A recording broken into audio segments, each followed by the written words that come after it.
Rigathi Gachagua was representing Kenya. He has represented Kenya. Every 5 seconds, he'd speak about mboga. Every another 5 seconds, he'd speak about bodaboda. Does he speak about them now? Do you hear him speak about it? Have you ever heard him this year? Just give me one quote that you heard William Ruto speak about mboga or Mutia bodaboda. And I mean, he's only former deputy president of Kenya on paper, but in the hearts of the many people of Kenya, he's actually their preferred leader. And you heard me, when I saluted him, you had the applause that he got from the people. Your new best friend, Rigathi Gachagua, DCP leader, who was asked to speak earlier, and he refused. What was that all about? Can you explain to us what happened? Are you the one who told him not to go when he was called up? I didn't tell him to go, but, and I mean, you get an opportunity to come and interview him someday. But even if I was Rigathi Gachagua, you know, there is something that is called protocol. Is whether he's impeached, whether he's removed from office, he still remains former deputy president. And so therefore, he has his rightful position. We have seen this. Let me give you an example. So when we went for the consecration of the Bishop of Embu, the Catholic Diocese of Embu, Bishop Kimani, I think it's Kimani, or Karaoke, I'm not sure. And Uhuru Kenyatta was in attendance. At what point did he speak? He spoke just after the deputy president, because he is former president. Yeah. So therefore, even Rigathi Gachagua, he always speaks just before the deputy president. So, I mean, that is just protocol. But so he's former. It does not matter. He still has a place in the protocol. You know, that's what, when we are in a function, there's a reason why the member of parliament spoke before me. There's a reason why the woman member of parliament spoke before me. I mean, if there is no protocol, I can even be called before the MCA. But there's that protocol. MCA, what have you, then you get to governor, then you call him. That's the reason why he was not called after Kindiki. Is because he has his place. But who cares what order? Since the speakers come on, who cares? Come on. I mean, if nobody cares, if indeed nobody cares, then there cannot be protocol. But he has no position. He has no position. He has a position. What? It is you who have said, former deputy president of the Republic of Kenya. And mind you, by the way, he's only former deputy president of Kenya on paper, but in the hearts of the many people of Kenya, he's actually their preferred leader.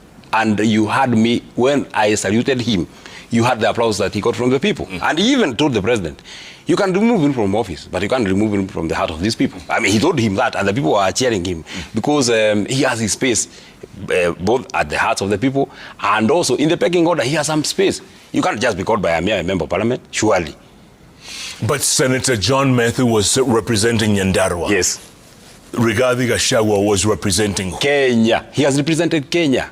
You can't say that I'm bigger than Uhuru Kenyatta because I'm.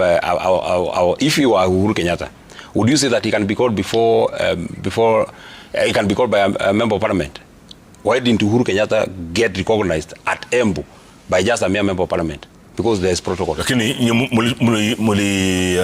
mulitumia kifua, eh? Hatukutumia kifua. Yeah, mulitumia kifua. How? That was their crowd. They had hired that crowd. How are we to use kifua? Those were their people. I said it myself. You people have been brought here. They were being brought with buses, with ribbons, and they're being told that you are government people, and you have to wave 2 fingers when you're coming in. But you can wave 2 fingers, but you can't. What is in the heart, you can't tell. So when I rose to speak, people were dumbstruck. They were saying, "Hey, this guy was not supposed to be cheered. This guy was supposed to be booed," and everybody is cheering. Even the tent here, where the president is seated, some people are cheering me from behind him.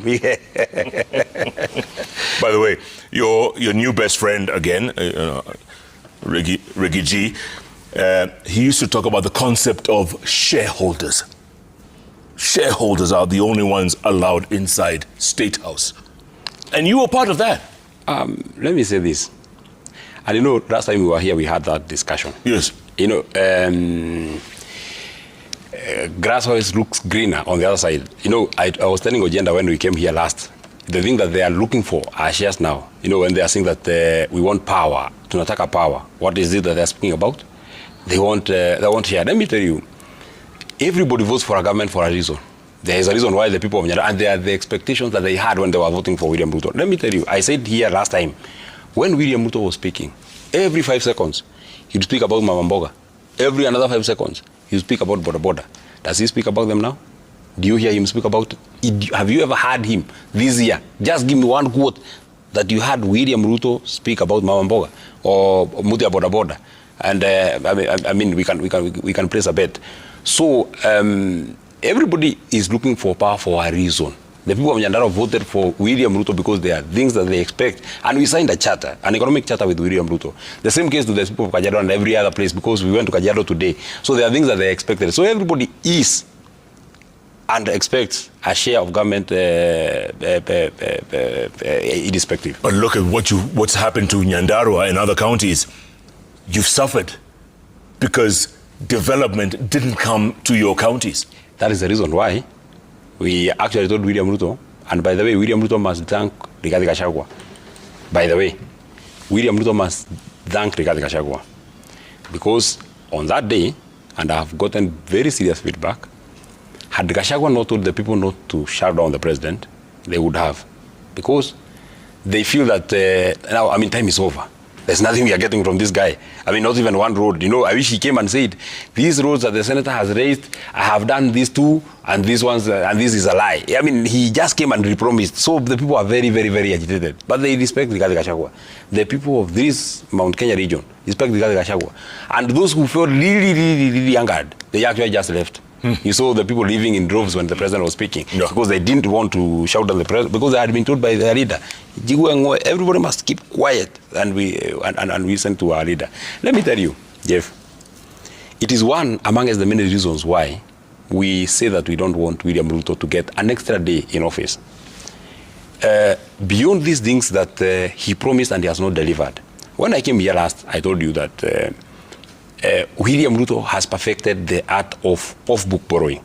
I explained to you very, very nicely about, say, for example, this Talanta Hera. I told you that at the end of that agreement, the people of Kenya will have paid 100 billion for Talanta Hera. I told you that. And it would have been done by, I mean, it will be one of the most expensive stadiums in the world. You said more than Manchester United. I mean, I mean, you have, and he didn't deny. By the way, I think he watches JKR because he went and responded to me. I think a day or two after. Because I mean, he knew exactly what I was speaking about. Now, let me give you another example. Do you actually know that now in every government hospital that has a CT scan, there's a private partner who has partnered with government, and this service is being offered by a private partner. So for a CT scan service, you pay 6,900